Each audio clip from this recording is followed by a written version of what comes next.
Regarde, tu vois ça, on va pouvoir le mettre sur la patte de ton doudou. Comme ça va la maintenir toute droite. Et on va pouvoir réparer les os de sa jambe. Mais qu'arrive-t-il à Lila, le doudou de Noémie? À mon nounours, il a fait du vélo et il est tombé. Ah, et alors, qu'est-ce qui s'est passé? Il s'est cassé la patte. Si Lila s'est cassé la patte, il faut donc aller à l'hôpital pour la soigner. L'hôpital, ses murs blancs, ses piqûres et ses grandes blouses.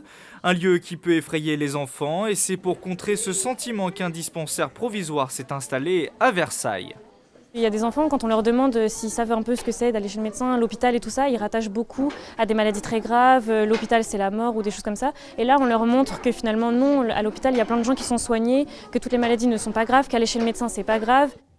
Pour vaincre la peur, plusieurs ateliers sont organisés avec Doudou. Même l'accès au bloc opératoire se fait dans des conditions presque réelles. Est-ce que tu sais pourquoi tu mets cette blouse? C'est pour pas attraper de microbes et pour pas donner de microbes à ton doudou. D'accord?